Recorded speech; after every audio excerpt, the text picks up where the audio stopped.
Start to Finish mobile detail service where we come to you, specializing in classic cars, boats, and private planes. Award winning for the best interior detailing. Servicing the DFW area for over a decade. Experience top-notch care and convenience. Call us today at 214-223-0653 or visit us online at starttofinishdetailing.com or follow us on social media at Start to Finish on Facebook or Start to Finish 08 on IG. Start to Finish Detailing. We bring the shine to you, keeping clean vehicles clean since 2008.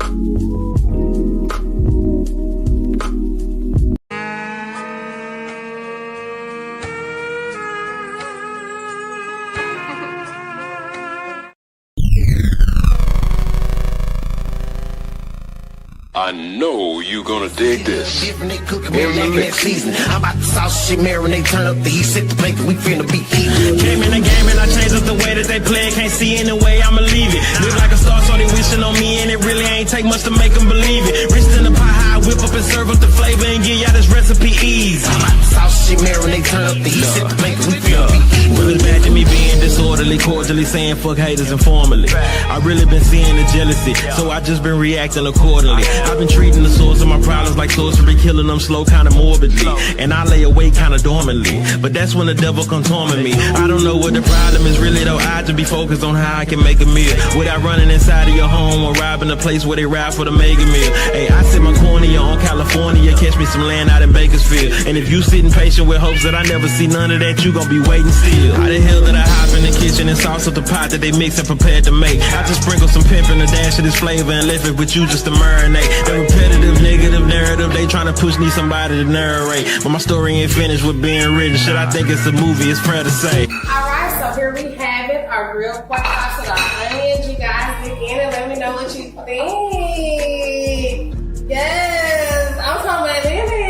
Get there, get there. Yeah. Yeah. No way, bro.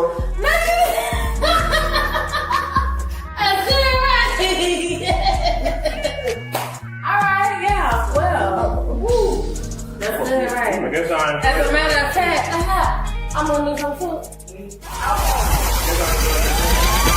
That song is on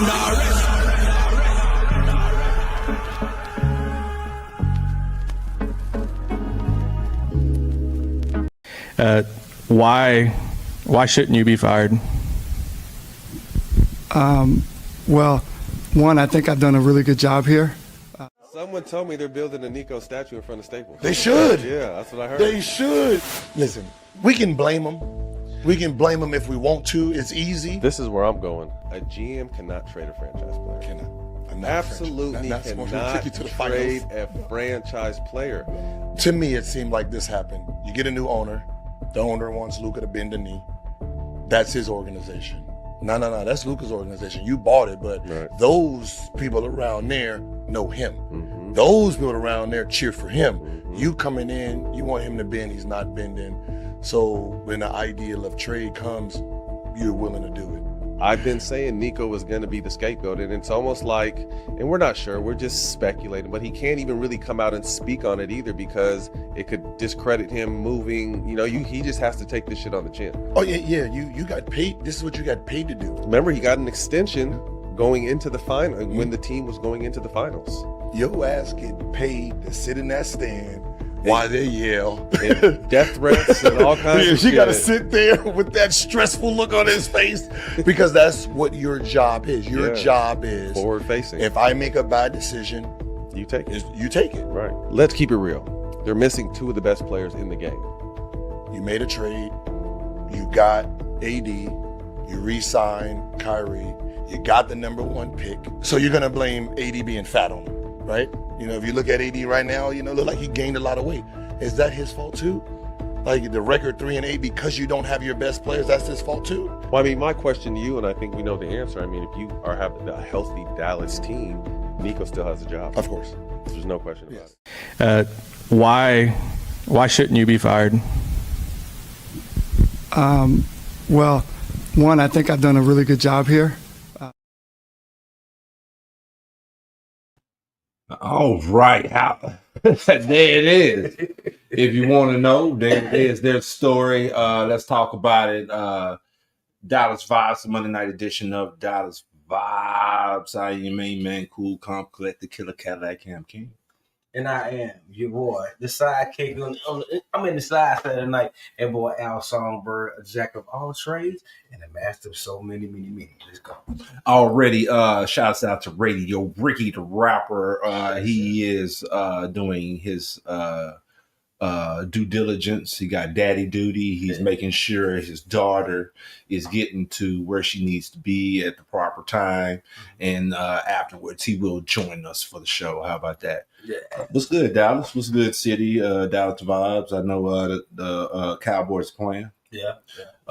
They might be losing. They might be up a little bit. I'm going to change it. They up. I think they up 10-3 or something like that. Yeah. We need to talk about the state of Dallas sports right now. Al Songbird. Wow. I'm talking about that today. Where we going to start? Well, Nico. He's out of here, man. He got canned, man. And I don't think it's fair. What say you, sir? Well, as the video plainly stated, somebody has to toe the line. Somebody's going to be the scapegoat. The owners are not going to be seen. They don't want to have to deal with the vilification of doing what he done. I don't think it's in his hands to do with us. And speaking of doing what he done, I'm talking about trading Luka.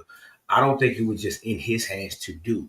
I think he's been set up for something, and I don't think he should be blamed for that. I really don't. You think it's a conspiracy here, Al Songbird? I do. I think that somebody got to take the fall for this, and they're trying to make him the scapegoat, and then they fired him. I'm like, okay, wait a minute, y'all trying to destroy this man? Give me your thoughts on it. What do you think? Well, first of all, do you go for what they said in the clip that a GM cannot trade the franchise player? Do you go for that? I mean, because he says that, and it's a thing that you can't trade the franchise player, right? But he did.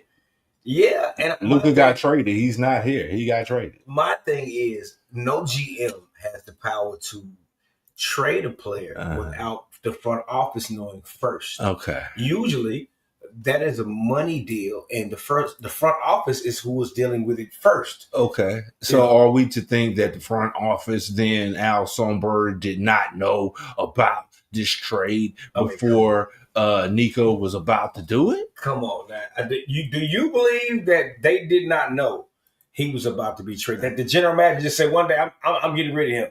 He just walked in there and done that. Do you believe that? I don't believe that. So the GM knows that you're going to trade Luka. Mm-hmm. You trade Luka with the team's blessing. The team knew you were going to trade Luka. The team gave you the blessing to trade Luka. You traded Luka, and then the team came back and said, "Bad Nico." He's a scapegoat. You can't trade a franchise player. He's the fall guy. He is. My thing is, there's a lot of different decisions that have to be made before a player is traded, cut, waived. There are so many different channels as far as financially, as far as contractually, as far as different lawyers and agents are involved. There are so many different things involved that deal with the front office that there's no way that these people didn't know that was about to happen. They just have to have someone to be the fall guy. And he just, they gave him an extension. See, that's the thing. They just talked about that. They just gave him an extension right before the final. And what happened is, hey, we paying you. We know what's going to happen. We know you probably finna be done in this league for making a bonehead trade like this. And everybody's saying you've done it. So we know you're going to be probably done. We won't see him anywhere in the NBA probably again. I'll say, what's up, Auntie Di? Auntie Di say, I know y'all miss Auntie Di. I'm back. Okay. Yes, Nico should been gone. The fans have spoken. Yeah. Case closed. You can't just make a trade like that and get away with that. Now look at a skeleton team. And shouts out to Ain't Die. Ain't Die was Miss Black Dallas. Okay. Hey, Ain't Die, how you doing? Okay. Miss Die was Ain't Die was Miss Black Dallas back in the day. Okay. So she rep her city. Beauty doesn't fade. Beauty just gets older like wine. It becomes more fine. Already. Yeah. Ain't Die, please share and like the podcast. Please share and like. Ain't Die. Y'all please share and like the podcast. Love you, Ain't Die. You right, Ain't Die. The fans did speak. I think my opinion on that real fast, and we'll go to the next topic. My opinion on that is that was propaganda. You know, the media made it seem like the fans were in uproar about this decision. You know, they were. Well, I saw it firsthand. They were. Oh, okay. A lot of people were really like. And you're right, because as they stated in the clip, you know, Nico was in the stands, and you got fire Nico chants, you got boos and this, that, and the other, death threats and this, that, and the other. And so if you're Nico, you're probably relieved at this point to kind of leave the city because of all the animosity that was built towards you because of the trade and since the trade. And I myself felt the city levying a little bit. It got a little bit lighter when the Nico trade happened because all of the animosity towards Nico and Die was causing geological disturbances all over the world. Geological? Wow. That's like really two tiny plates clashing and shit. Yeah. What up, though? J-Rock Obama in the house. J-Rock, we started off the show with you and Best Show XO. Yeah, man. And shout out to Kim Hardy too on that. Marinate already. J-Rock Obama is one of the hottest underground spitters in your city. That is our job here at Dallas Vibes, Monday night edition of Dallas Vibes. Radio Ricky the Rapper going to join us a little bit later. Myself, Cam King, and our songbird. We work hard in these streets to bring you Dallas's hottest talent that you ain't never heard of and probably should. Can I drop a couple shout outs? Yes, sir. This weekend, man, I got a chance to do a couple things. J-Rock Obama. Yeah, J-Rock Obama, man, for real. One of the hottest, if not one of the best wordsmiths here in Dallas. He in my top 5, my top 3. That real shit. Top 3. My top 3. Just real shit, man. Getting to know J-Rock and the family of people that he has around him. He has a really good, solid core, a really good, solid team, and they're always about the community and doing things to help artists. As long as you bought your work. See, Obama's one of the guys that you can't go in there half-ass playing. He goes in with a plan and goes in with a plan to market it, not only the music, but to market it and to get it to the public. So, like I say, again, shout out to J-Rock Obama. Whoop-dee-doo. Already. Let's get into this next topic. You made this post this morning. Let's get into it. Trying to figure out the streets and you ain't from there. Like, you can't just come preaching to me about what I'm doing and you ain't seen it. You ain't witnessed it for yourself. So it's like, just to get that out the way, a lot of people look at this, they think that this is a joke. They say, I wouldn't be, street terminology, I wouldn't be sitting up under no lame, no false prophet, nobody playing with my life.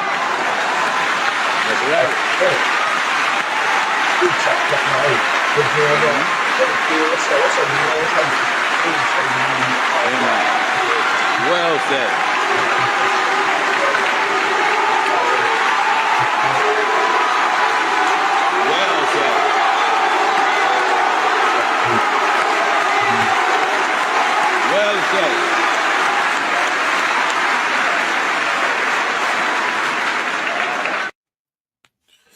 Yeah, man, Cold Heart. Shouts out to Cold Heart, man. Cold Heart out there in these streets, man, working hard, man. One of the hottest spitters out there also.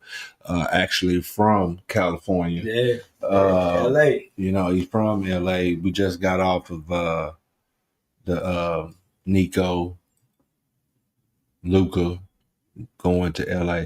Before we get into this topic real fast, speaking of you're from Oakland. Yeah, I'm from Oakland. So you're a California guy. Yeah. Well, how you feel about this? We can make all of this Nico Luka trade thing situation. We got the Cowboys playing tonight. Oakland, by the way. Oakland, no, LA. They're Las Vegas now. Las Vegas now. But they always gonna be Oakland. So how you feel about this? If we could make a inter sports trade. Inter-sports trade. Meaning crossover. Where you could trade baseball for track, soccer for football. Interchangeable players. So just to make things right, so Luka left because really we couldn't afford $300 million. He wasn't worth $300 million. He had to go. Yeah. You're gonna bankrupt the team. You had to go. Look, okay, all right. Let's make that clear. Yeah. So Dak Prescott, your quarterback, is making $260. That's pretty close to $300 million. Yeah. We can make an inter sports trade and trade Dak Prescott to Oakland Raiders in exchange for Luka from the Lakers, and that'll make things right. In a heartbeat. I would do that in a heartbeat. The money situation is right. The Mavericks fans are back happy because you got Luka, and And to some degree, the Dallas fans would be too, because a lot of people are calling. Now he's having one of the best years he's had. Actually, if not one of the best years he's had since he's been a Cowboy. But of course, you always blame the man at the top. Whenever there's some shit going on, who gets to ask? Not Jerry Jones. It's usually the quarterback. There you go. Somebody got to be a scapegoat. Somebody has to. Al Songbird, what explain this clip we just got into? As you can see, that's a prominent minister who has great clips and great insight. But nothing beats just the common man's knowledge, the common man's terminology. It's titled Street Terminology, and what was said was, I'm not stupid enough, or I would never let my life be led by a lame or someone who is not versed as to what I come from, or the mud that I come from that I'm trying to shake off. That would be like me trying to go get a brain surgeon to understand the ifs and ands of my street terminology or my street day. So I understand it totally, Benny. You can't come telling me something about my life or things I've done or gone through if you don't understand from whence I come. You think you have some kind of preconceived notion as to why I'm doing what I'm doing, but it may be something totally different. So that means you don't understand where I come from. So how could you ever tell me something? So I understand totally. So from a preacher standpoint, how is he approaching this from a preacher standpoint, though? Meaning pastor here? Yeah. Well, a lot of times pastors approach it totally wrong. A lot of times pastors want to preach to you instead of having a conversation and meeting a common ground and then coming to a solution. When you come into it, like I said, with preconceived notion as to what's going on or what you think street life is about or why somebody's doing what they're doing, you're putting yourself at a disadvantage to somebody you're trying to help or give the good news, as they say. So relatability, is that basically what he's talking about? Yeah. If I couldn't relate to, like I said, someone who maybe is a brain surgeon. What he's doing is not relatable to me. So how could I have an opinion about what he's doing or try to help or do something different when it's not relatable to me? I have no working knowledge of what's going on in his day to day. How can I tell him what to do or how to go about it or to change? How can I do that? All right. Do you agree with that? I agree totally. That's why I posted saying the hypocritical things people talk about sometimes with no context as to where someone is coming from. That's detrimental because it becomes an argument and you get nothing accomplished that way. Unless you meet someone on common ground or you have some kind of working knowledge of what they're doing or where they came from, it may be good to stay out of those kind of conversations. So what if I just know you to be a good person? I don't necessarily know you as a person, but what I know of you is a good person, and I have come across some news that maybe you're having a hard time or whatever, and I approach you wanting to give you some type of assistance or help or advice. So how do I do that if maybe I'm a little older, the generational gap thing may be going on there? Is there a way that I can approach somebody even though I don't have any relatable approach? Well, yeah, you see it? Little gecko lizard. Yeah. I'll say this. Is she in here or out there? Out there. I'm sorry, y'all. I was distracted by a gecko lizard. It's flying with beautiful. I'm sorry. But my thing is, a lot of times it's relatability. A lot of times people come with a hammer when they could use maybe a pen needle. Okay. A lot of times you want to come with this heavy knowledge, or I want to help, yada yada, but not having any context as to what's going on.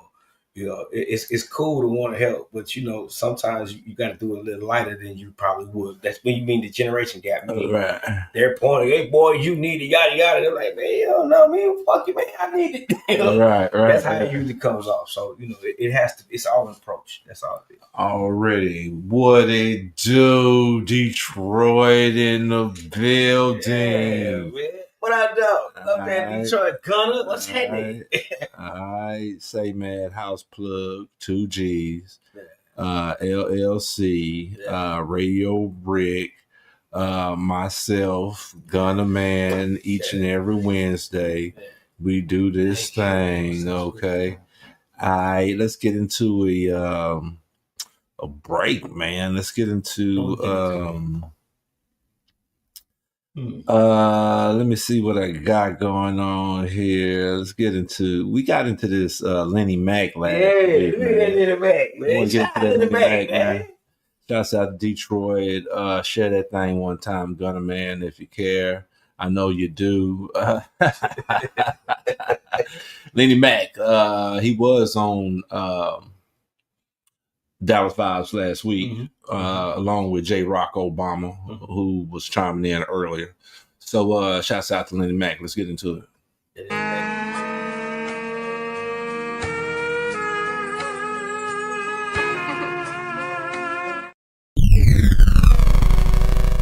I know you're gonna dig this. In the mix.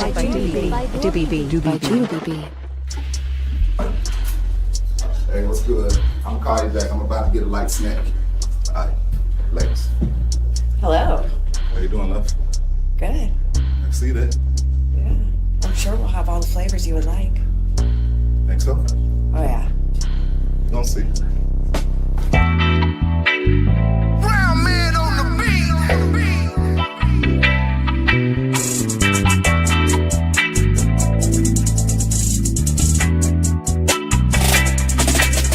I stay cool in the polar bear's toenails buried deep in 10-inch snow. Used to be a pimp to them hoes. Yeah, I'm just living from the grove. Getting money with my kinfolk. Gonna be fine in a motherfucker, so fine. I ain't gonna lie to you, motherfucker. Nope. You got a kid, well, I'm known to be a motherfucker. And one hell of a lover when I'm undercover still. I'm in a class in distinction. Might put my tongue on it if that ass ain't stinking. Got a big account full of cash for the weekend. Fly till I die acting bad cause I'm seasoned. And I hop in my route like, okay, hun, I'm a GPS to your location. Don't take too long, I ain't patient. Might pull off if you keep me wasted. I'm right now. Girl, I'm hot right now. I'm with the squad right now, right now. My game will turn you upside down. Yep. Get a couple of shots of that crying and I'm like, ooh. And what you wanna do? You know what it is when I'm coming through. You're having fun too. I'm just a player in a world full of sugar daddies. You want me, I can tell by how you looking at it. I don't walk, I float, love, that's good gravity. I'm your majesty, ain't too many after me. Ain't no marrying me. Unless you got good credit, good pussy, good head, and good cooking. That way you can slide in my passenger seat.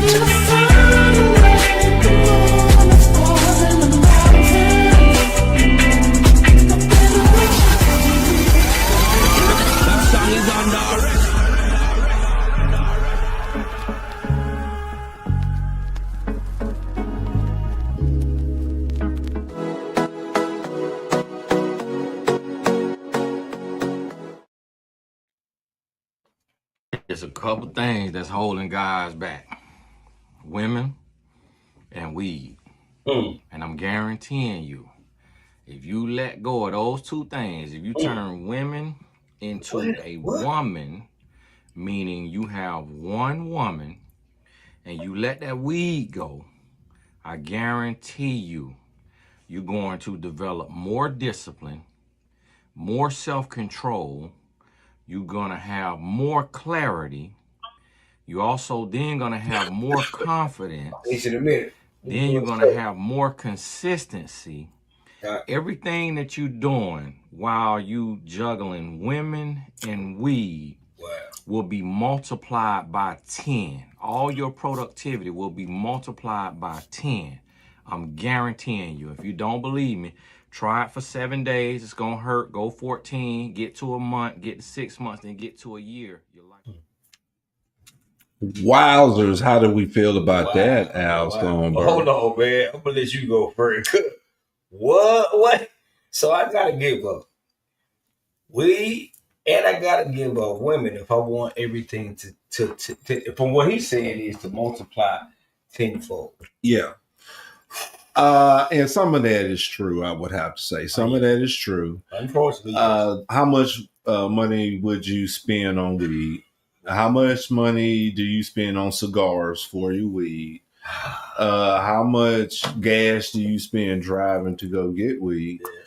Not only that, the risk you take when you're transporting and just so many things that are detrimental to your pocket and to your safety. So yeah, I guess as a man, you would have to agree that having a woman is considered as a man. This is a man thing. We consider having a woman as another bill. Yeah. If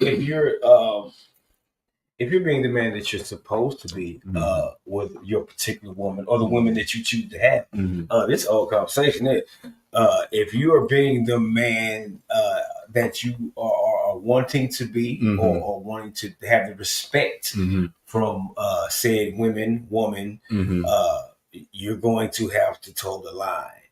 You can't be sitting on the couch all day and, feeling like you just demand this air of respect. You got to be out there doing something. So, yeah, she's a bill. If you're treating her the way that you're supposed to, would you agree? Yeah. By a man who I've seen you talk about bringing the woman flowers, taking her to nice places to eat, giving her nice things, which is what some dudes would call sipping, And it's not, I would think that you would want to see a woman look nice. Or you would want to feed her some great food. See, with you, my thing is that you're with me. So, of course, I want to treat myself nice. Of course, I want to treat the lady nice. I would think. Yeah. Shouts out to DJ J. Lou. The GOAT is in the building. J. Lou took home the GOAT medallion. Did it. And smash. I'm talking about it was never a doubt. I hate to say it that way. Shout out to that boy, DJ Gunnermine, man. Shout out to him. I think Bronson said she might kick you. Hey, you said that last week you didn't show up. No, she did show up. Yes, she came in. Yeah, Bronson, come in. We got a seat in the mic right here for you. Come on through. Go, Mike, it's yours. I would appreciate it if you would let us know what you have found out recently in the tech world and in the social media world and whatnot. Yeah, we know you came. Come on through. We got a spot. Real quick, J. Lou say, how much money you spend on dates? Shit, how much average on a date? Well, nowadays, J. Lou, the average date gonna cost you $150. Yeah, average, and that's low. That's on the low end. That's low. I mean, cause on the low end, like if we just want to go just daytime, like okay. About 2 years ago, I was dating somebody and she wanted to go get something to eat and we went to a restaurant And like on the average, it was like $77 on average. Radio Rick in the house. We just walked up in the building. I'm gonna hop up on the break. You there. Yeah. Shit. So $77 was the average, and that was like 2 years ago. That's why I say now 100, 150 easy. If you don't leave your house on a date, now let's Yeah. just say you bought weed. Yeah. That's already you at. If you bought good weed, you at let's say $80. Let's just say you had 100 already. Yeah. With the weed. Okay. Yeah. You took gas to go there. Let's say another $1. Yeah. You know, so now you at 120 before you even at the date. Now you pick up, you take a nice dinner. That's $150. It's just hey, you wine and a couple drinks and margarita. You know, hey, what it is. Then you might take it somewhere like a little after hours. You know, you swing around dancing. That's another 40 to get in. Yeah. Then that's another 50 at the bar. Right. So we about $3 already. Right. You know, easy if you want to take on a nice date. And I said, why are y'all contemplating this? You know it's true. You ain't gonna have no extra money or a clear mind fooling with weed to spend on one honey. So yeah, to catch y'all up to speed, the clip was talking about brothers, weed and money. If you just get one woman and not be the playboy guy and dating a bunch of women, and you give up smoking the weed every day, then watch how your life will change, because you'll have a clearer mind because you're sober of mind. You're not smoking weed every day, and you got more money in your pockets. You're able to do more things. Do you agree about that, Radio Ricky? Yep, I do agree. Stop smoking, you have more money. You know, I mean, it's true. My thing, like you said, if you want to show a woman good time, it's going to cost money. So if you have multiple women and multiple dates you going on, if you a good dude, you come out of pocket a lot. You know, my thing is it's customary for a man to do the lion's share of the date. I mean, if you're building a relationship with a woman, I mean, I would think so. You know. J. Lou said, I know certain women who don't want to spend $150. It's less than that, family. I understand. Some women would rather be home and cook a nice dinner. I enjoy that also. Ain't nothing like cooking at home, going to get some groceries, you know, you sitting with baby, you know, enjoying that time. I mean, it's way cheaper too, fella. I mean, you know, picnics in the park. Y'all better understand, some cold cousin fruit, way cheaper than steak down at Morton's. So, J. Lou, would you have to agree that if the Playboys only had one woman, and maybe the weed heads smoke less, or then hey, I might be a but if the weed heads smoked a little less, they would, you know, do better in life? Would you have to agree with that? In life? I mean, in general, then. In general. Man, me rethink my husband. In life, I'm losing some smoke weed. Not like women. In general. I mean, because it all costs, and just imagine if you didn't have to have those expenses, how much you would have to think, and how much you can invest in certain things that you really want to do that can advance yourself and build more money. Yeah. But at the same time, life is life, and if those things give you joy, I'm for it. Yeah, I advocate marijuana use. I do. My thing is as long as it's not becoming something that interferes with your day-to-day expenses, meaning your light bill, meaning your phone bill, meaning the things you should do for your children. As long as it doesn't become a problem in that area, I think, you know, anything in moderation is good. But it is true. If you did not have those expenses, you probably would have a couple grand more a month. I mean, I'm just being honest about it. I think about the weed sometimes. I'm like, I need to start smoking. Like, this shit crazy. I mean, but, you know, now that I have developed the habit, I mean, it's become like, yeah, I mean, you know. Shouts out to Mr. Dr. Feel Good Vegans. He said, I used to supply pot. Supply pot? Did he say pot? Yeah. J. Lou said, hell, I can't stop smoking. Mary Jane is my woman. LOL. Brother, you trying to quit? You did tell me that the other day. She did tell me that she's trying to quit. Already. I'm he not. said, here I come to get on this convo. Come on, bro. You Come probably on, dude, right bring up it the forward. street Hey, and stuff. Brother said, I'm having the hardest time quitting. Are you? Maybe, do they have a weed patch? They do. I've heard it, but I've not seen it personally. But I've heard they do have something that kind of quells some of the marijuana cravings. Me, I don't want nothing to do with it. You know, I hope it's a lie, but yeah, they do have that for that. Radio Rick, if your spouse asks you to stop smoking weed so y'all can have more money in the bank and it will perk you up a little bit more in general, would you do something like that, bro? If my old lady asked me, yeah. My old lady say, "Hey, man, let's chill for a minute. Let's get some direct, do something different." Yeah. I'll be down, but see, my old lady rock how I rock, so that won't I don't know how long that'll be. That won't be happening around there. You know what I'm saying? But the conversation has came up, because of money, right? Yeah. You look at, and that's usually come out, my end. It's easily a good, amount of money a month. You know what I'm saying? How much would you say that you spend on marijuana monthly? I don't think I want to disclose that on I'm on child support. Look, I'm on child support. So ballpark. This is just for case of the purpose. Nah, but for sure. Too much. 400 a month for sure. Too much. I don't think that's all that bad. It's not, but it could go more. Yeah. But on the low end, average about 400 a month. Okay. What can we do? I can have me a new car. Brothers say it's addictive and it was placed in our environment to show us down on purpose. To slow us down on purpose. No. Hey, I used to come to the function with my own bag and smoke all myself. Ain't nothing wrong with that. Yeah. I don't think it's placed to slow us down. I mean, I'm very productive. Now, I do think they glorified it.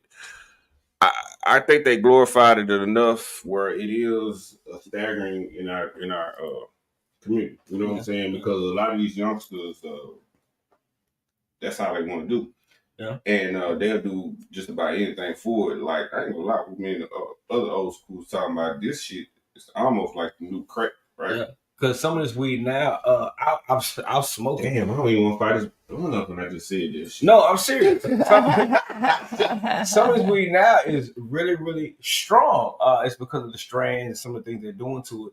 But like you said, it's become the new crack. All you see is youngsters walking around with backwoods behind it, bunch of weed hanging out the front. Shit that we would never do. It's become so mainstream now. It's mainstream that it's not looked upon as certain taboo anymore. And due to the fact that it's been legalized in certain states and shit, you know what I'm saying? We got to talk about that. Yes. The bill they just signed Clinton just signed. Well, what happened was, y'all know that we don't have the government shutdown. Mm-hmm. What happened was the 8 Democrats caved and they voted with the House. So anyway, what happened is within that bill, something happened where our president wanted to get a bill signed, and THC has been criminalized again. You feel what I'm saying? They signed a bill to make it to criminalize it again, and that was part of the deal with some of the Democrats who caved, who lobbied to get certain things signed. I think certain things are signed or certain things are pushed to the forefront so other things can be hidden. I spoke to y'all a couple of weeks about some of the ground troops that are on the ground in certain cities now that were getting ready for right before what the government shutdown was going on then, but they started in certain centralized areas. They were putting troops on the ground and getting ready for what we talked about with people running in the stores and doing shit. And my thing is, she talked about it being placed. I ain't gonna say, to slow her down, but it's damn sure, some politics involved. It's kind of like how the cocaine was back in the 80s. They put it out there so everybody can, be involved, and whoever get caught up with it, get the time. You know what I'm saying? About that and we know what she. Yeah. My thing is, it was just a proven fact about the CIA bringing in cocaine with the Iran-Contra scandal with Oliver North, and it was proven that they were funding guerrillas in different areas, and they were bringing drugs in on government planes. It's crazy. And my thing is, it was always in centralized Black communities. You didn't find the shit in Idaho. It wasn't until the white folks started getting a hold of it, it started being a problem. Well, it was so high at one time. Cocaine at one time cost you $60,000 to $80,000. So of course, yeah, you can get killed behind it. And then it got into our communities. Of course, we learned how to mix it with shit and break it down. Before we know, we got crack. Of course, it's always been a sickness and always been a plan with us. You know that. But it's crazy how shit just ends up on our steps sometimes. You did. Already, Dallas Vibes, Monday night edition of Dallas Vibes. We're going to take a little video break and come back, man. Shouts out to Detroit, House Plug, 2Gs, Radio Ricky, myself, Tay Gunnerman, handle things on Wednesday night, man, bringing you the same thing, some grown man conversation, and some good plugs, man. We also got into a little talk, the old question. Al Songbird, can you turn a hoe into a housewife? Oh, ponder on that. We're gonna get into this commercial break. Coming from Shouts out to Detroit, man. Sit tight. We'll be right back.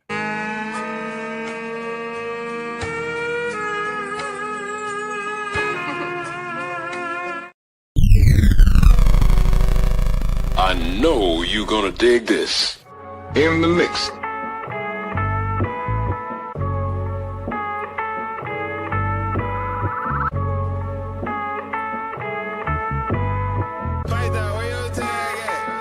Sometimes it's just how you talk.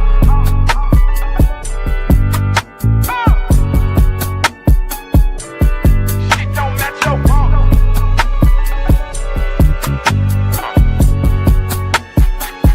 Sometimes it's just how you talk. Shit don't match your walk. Be mad at the truth. That shit ain't our fault. Just a dash of salt for taste. It's gon' affect the cause. What the fuck you thought? What the fuck you thought? That niggas would sympathize? Way we be flipping sides soon as we are not entertained. Niggas been ill-advised, need to still I rise attitude if you in this game. Haters get energized off of anything. Nigga can't even penny pinch. If I wear my pennies proud and my DMs are Willie Lynch, some silly shit. Really seen niggas change up the whole narrative doing gritty shit. Ain't no tip for tat, same 20 toes that I would kick it with. I'm just standing on them. 6'5" like I'm 5'6", gotta let them know I got the blammer on them. Hit a chatter police scanner on them. Full house, ain't no cameras with them, but it's cameras on them, nigga, top rank. You can't approach me however you want. Free from approach, these lowly opinions. Got nowhere to hold on the level I'm on. Know when the povo to need it is raising. It's only occasionally I am the one, and I ain't the one. Ain't telling no lies to you, why did they run? Sometimes it's just how you talk. Shit don't match your walk. Be mad at the truth. That shit ain't our fault. Just a dash of salt for taste. It's gon' affect the cause. What the fuck you thought? That song is under arrest.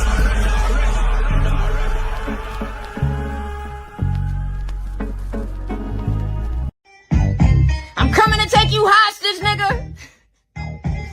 There's a war going on outside, nobody safe from AIs coming to copy, record, replace them. Run, run, run, but no gingerbread could escape them. More like a purge as I mention my words. I'm about to serve, tell them wait up as they lifting they skirts to twerk. I'm digging in purses, the currency curve is like anybody gonna save us looking at me, insure them. I got insurance, the Aflac, or backpacks for our murder. Bow your heads while you kneeling next to a bed, nearly hot in here. The service for the circus when bots appear. Stream farms that I scheme on the popping piss. The devil's in my clip, the devil's in my clip. Before I let it ring off, I'm giving the world a kiss. I try to do it nicely, but niggas ain't give a shit. Had me drowning in my sorrows, complaining I'm about to quit. Cause I need money on some how high hits. You proud high shits, y'all sick niggas stomp by kicks. It's Kurt Franklin and choirs about my kicks. Be quiet, taste of quiet by hip hop heads. Goodbye ya, Ollie boom, bop, pop, pop, bitch. Now run them over cause my cadence got some hydraulics. That bounce with me niggas on some bow wow shit. I'm Moesha with the bank head, now play my...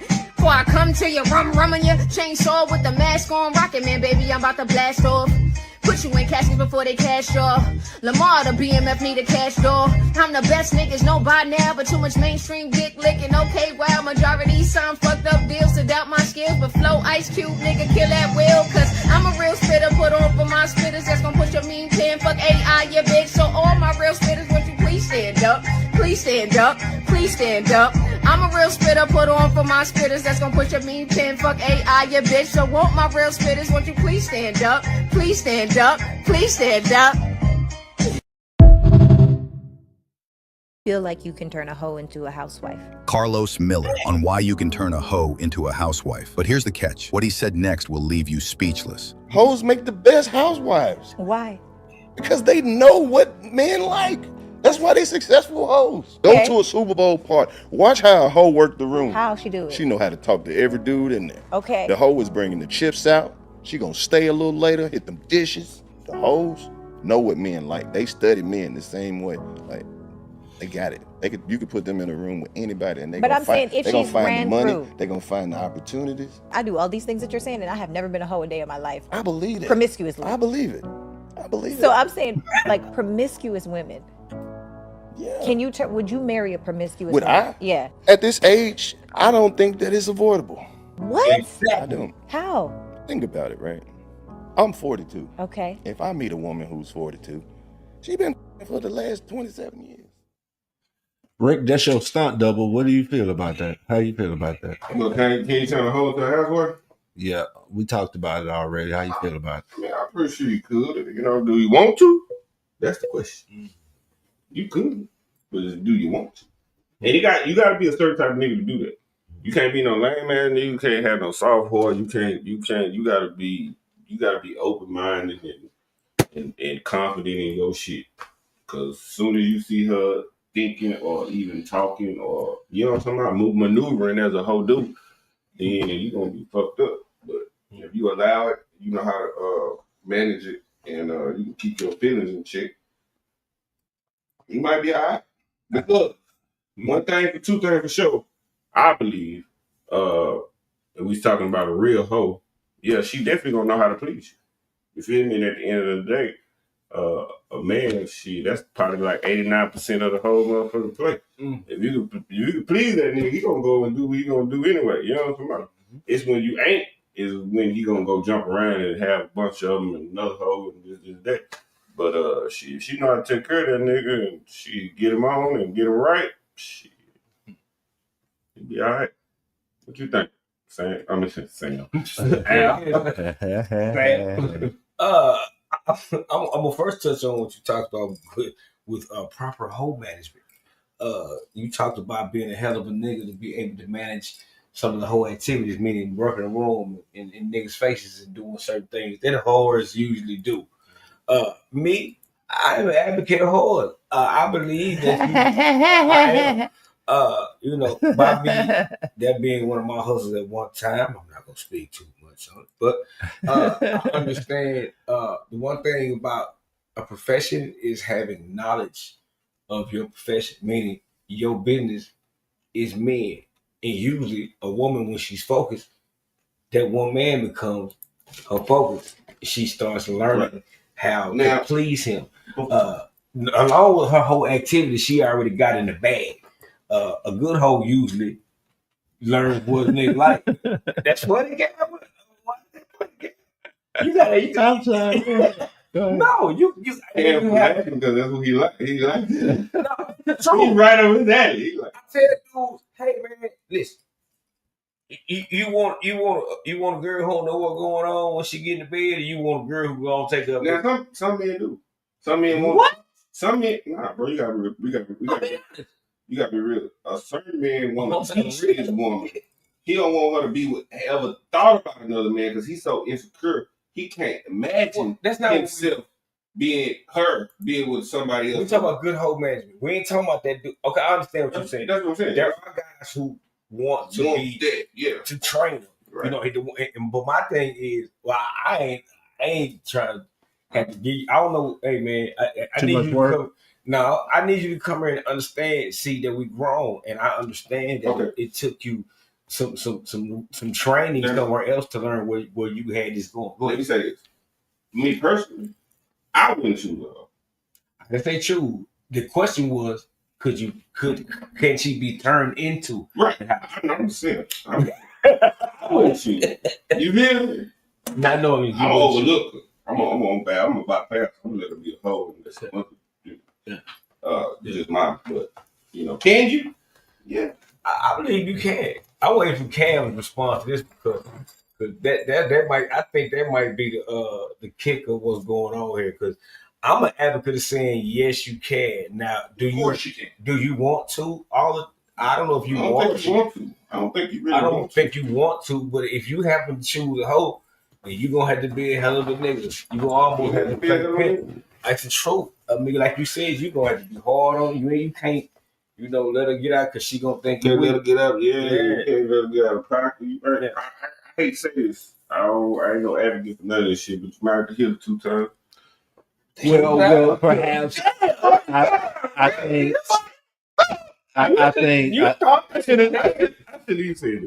it's a maturity thing. I think it's a maturity thing. I think it's just a maturity thing, and once the young lady or the woman realizes what she really wants. I mean, we were talking about promiscuity. I mean. Would y'all have to agree that men are the biggest hoes, or just as big as any woman who? I think women are just smarter with their whole activity. Mm-hmm. Men, we kind of also, me as a man, I think we sight creatures. We see something, we are, and it ain't fair. I wish I could. And I think women are a little more cerebral. Now they might look and say, "Oh, he fine," but I think they take a little. That ain't it. That ain't their end game ain't always sexual. A lot of time it might be attention. It may be dating. He may know how to talk to her a little differently. You dig what I'm saying? With us, I think it's more animalistic. We won't see what's under the clothes. Like I mean, most time when you do see it ain't what it's nothing after it. You know what? And see, okay. But we're talking about her behavior and us being able to coerce her into being more monogamous, okay, or more settled with her promiscuity, because we don't want her to stop being a freak and all of that stuff. Yeah. We just want her to stop being freaky with everybody else, right? Yeah. So, but double standard thing, ain't we just as big as hoes as they are? Is what I'm saying. Yeah, I think worse. Okay, I would say worse. I think guys act upon their. I gotta think. See, you don't believe that? See, I mean, it's true, but a woman allows a man to fuck. We can't walk in the room. See, a woman can walk in here right now. And somebody gonna fuck her. And she can say, who wanna fuck? Yeah. Somebody gonna say me. Yeah. But we don't have a man can't walk in the room for the women and just say, I'm gonna fuck one of y'all. Now don't get me wrong. You got different type of nigga now. Yeah, I'm coming. Ain't one of them three gonna be like, well, shit, girl, which one you want? Yeah, I go there. I go first. You know what I'm saying? They not gonna be like that. They have played another way. Yeah. But they're not gonna be like us. Be like, she go first. It ain't gonna be like that. But I said it goes to our basic animal instincts. Like it's animal instinct. We just be chasing, like and women are more cerebral. Yeah, they get chased. Yeah, they get chased. They wait. They work pretty. They do something. They, you know what I'm saying? They show you that they're interested in some kind of way. If they know with a look or walk or whatever. But they do. They will. They got a way of showing that I want to be, Yeah. So you can say, I'm glad I'm married, man. I got to deal with none of that shit. So you can say, I do not agree that men are bigger hoes. Women said all and everything they want to feel from people: attention, penetration. You guys agree? I don't know if I necessarily agree with that, but I know that they're smarter with what they do. Guys usually don't think or plan when they do shit they gotta be doing. We just go with the wind sometimes. But women, they usually because of its penetration, like you was talking about, and they don't usually do that unless they've already it's not as much as men, I would think. But then niggas fucking somebody, so maybe I'm wrong. Moving on, you had a topic you wanted to get into, a couple of topics real fast. And I'm glad Rick got here for this. I want to talk about industry relationships. Mm-hmm.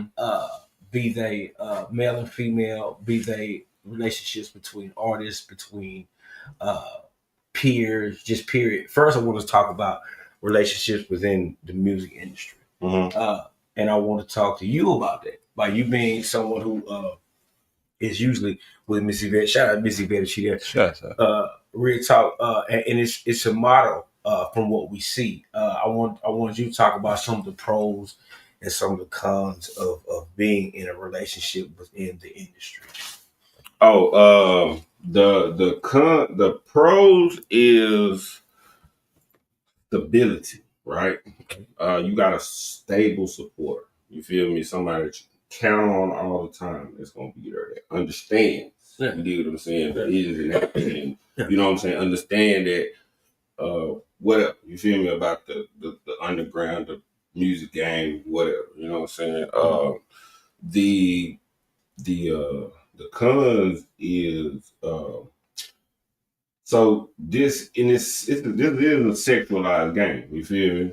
And sometimes what happens is either they like you because they think they can have you, or they like you because you just cool, whatever. Or they like your music. You're talking about other people within the industry, right? Period. Okay. You feel me? Okay. So as a male, right? Artists, you feel me? You got to be able to be moving in a with a mind frame of freeness. Okay. You feel me? Okay. I need to be able to walk up to her, make them believe in whatever I say that they gonna like me in whatever kind of way in order for them to buy or receive what I'm trying to give. Okay. You feel me? I can't be standoffish. I can't be, not talking. My analogy to that is always that when I'm on stage, I'm usually every woman in the room's boyfriend for 4 minutes. For 4 minutes, you feel me? You understand what I'm saying? And be able to freely move like that. Move like that. When you with your significant other, or you married, it's not that so open. Yeah. You feel me? Yeah. Ain't no way in hell I'm just gonna walk over and just plainly, just jokingly or sexually or any way with no other female in the room. You feel me? Period. You feel what I'm saying? Is that a good or bad? Per se, I don't know. But if I was trying to be at this level, I feel like you need to be a little bit more free, right? Yeah, you have just to. Because you got to network and socialize with everybody. And you feel have what I'm to saying? be free. Now, if your significant other understands that, then it's cool. Okay. If she trusts, that's why I'm able to do that, right? Yeah. Because she know I'm not going to walk off and go do nothing, say nothing stupid. Yeah. You feel me? Yeah. So she understand that. Yeah. Same with me. If I see over there talking to a male individual, I'm not already like, damn, what damn? Yeah. I know my wife about business. Yeah. So if it ain't about business, then I trust her that she gonna come holler at me. Yeah, let you know what's happening. And if whatever. You see what I'm saying? Yeah. So I'm always rock with it because like at the end of the day, I don't run with a bunch of people no way. You feel what I'm saying? So if I'm gonna be with somebody, I'm gonna be with a female. Yeah. And that's the thing that you would never probably catch me with a bunch of niggas. And if you do, 3 or 4, they family. You know what I'm saying? Yeah. It's somebody that I'm comfortable with. I know is going to have my best. And I'm talking about be with, like come with. Yeah. I ain't talking about just meet her, we kicking it. Yeah. I'm gonna be with these. I'm gonna be with these people. Yeah. I'm like that. My thing is, especially with women, you have to be that way, especially with the business, because they get dirty, and then you can be labeled as a thirsty cat. Right, and that's another reason I love that I got a wife, because they know that I ain't out here for that. You go. You know what I'm saying? Yeah. I'm not here for that. If I was a thirsty nigga, I've been doing this shit too long. Yeah. You see what I'm saying? So I'm not in here for that. I'm not in here for that. And I tell women that shit, like, it's usually me trying to empower women when they come and do things. But I understand how to move within this. You can't thirstify everything or objectify every woman. No. If you do, that shit's gonna get around. It's gonna get around. If they have a network, it's a trip. And even if they like it or don't like it, because if they like it, oh, he did this and he said this, and now you feel me? Or if she don't like it, man, you're this motherfucker. Ain't nothing mean sense. Well, that's why I said if you single, right, and you able to maneuver, then that shit don't matter. That's gonna be. But by you having a relationship and it mattering so much, I know sometimes that. Have you ever had a situation where you had to to chastise someone, or you've had to say, "Hey, now, hey, this is what this is. This ain't what you think it is, sweetheart." I've had that situation. I mean, not that I could just, you know what I'm saying, recollect, like, just right off. It wasn't anything that you know was what I'm saying? major. It could have been some, little small, minute shit. Yeah, you know what I'm saying? But nothing to the point like, what the fuck? You know what I'm saying? But I'm telling you, because I move in a way that, I'm not out here in these ladies' faces and trying to, you know what I'm saying? Yeah. And that's not my thing. That's why my thing is connect the business part of the underground. You feel what I'm saying? Yeah. The music for me was a soundtrack. You know what I'm saying? And if you like it, that's why I make good music. Yeah. Because I want you to like the music. But I understand it. Yeah. Right. I understand that me out on the outside looking in, you know what I'm saying? Like, people fuck with you. Yeah. You feel me? Yeah. I mean, let's just keep it real. You know what I'm saying? Like, they like your personality. Yeah. You feel me? Yeah. You know what I'm saying? You around this bitch, they and I understand it. See, and that's why I have to watch myself. I tell dudes that if you have a big personality or conversation, because I'm a conversationalist, I understand it. So a lot of times you have to watch how you move, because it could be misconstrued as the wrong shit.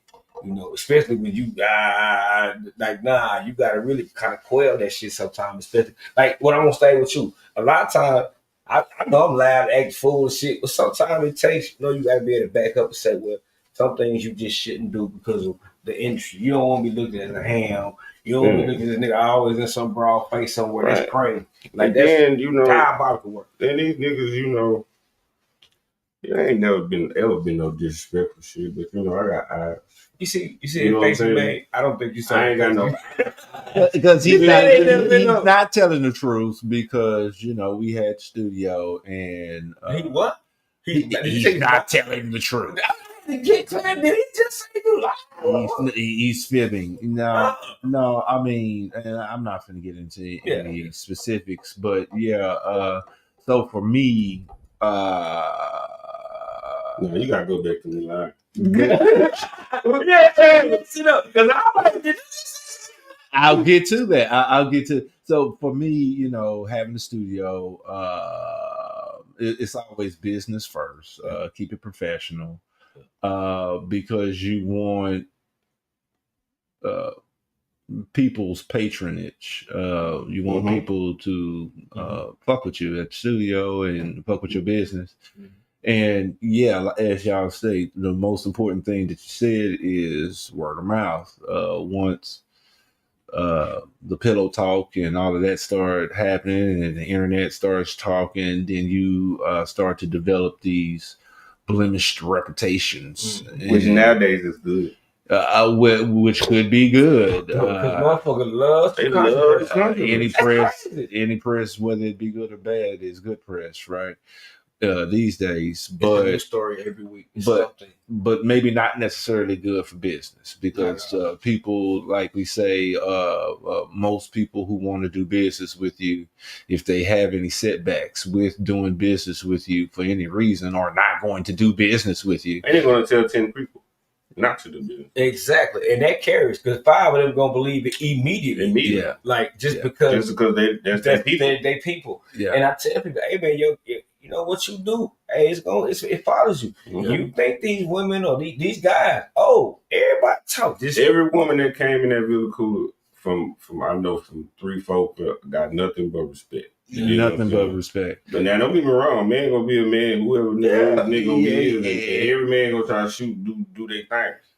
Yeah, and that brings me back to Ricky. That having said what he just said, of course they're in that type of environment. You're gonna have instances where guys gonna approach women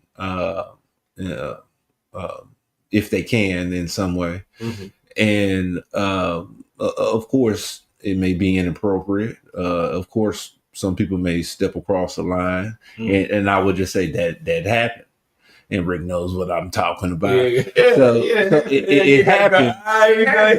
It happens. But not saying Rick stepped across the line. I know what you're saying. But it happens, and See, I'm a realist about the game, though. Look, see, I'm gonna say it like this. I'm gonna say it like this. I ain't gonna do certain shit, but that don't mean you ain't gonna do certain shit. You feel me? I mean, if you walk in this one with a lady, and I remember her face, and you walked in there with her, ain't no way in hell I see her tomorrow, and I'm be like, say, what's up? None of that. You feel me? Now, if I knew you live with this woman, you come in as, you know what I'm talking about? Ain't no way in hell I'm gonna put her pretty fine. I don't do that. I ain't finna try to shoot no skates. I ain't got to do that. You dig what I'm saying? I don't do. See, but like I say, that shit was at a time where he thought that he could do it. You feel me? And by him being close to us, he thought that that's what he can do. Now I leave that situation alone because it's two sides of every story. You feel me? So I leave that third. You know what I'm talking about? And him being the type of person that would do that, you know what I'm saying? He did it. Shouts out to Lakita White. She said, hello, my peoples. What's up, Lakita Hey, White? what's happening? They say I do know what. I'm reading like what? Yeah, she said, hello, my people. No, I'm talking about figure. I seen some of that. Oh no, that was he didn't agree with the guys are bigger hoes comment. Yeah, okay. What was your other topics you want to talk about? You talked about the carbonated drinks and black people with sugar addictions, with our bad dental hygiene because of certain things that we do, smoking. Actually, okay, the conversation started with me and Cam. He walked into the kitchen and I started smelling coffee. I'm like, hey man, you making coffee? He was like, yeah, I drink it all day. I said, man, me too. So we talked about. I said, that's why my teeth rot.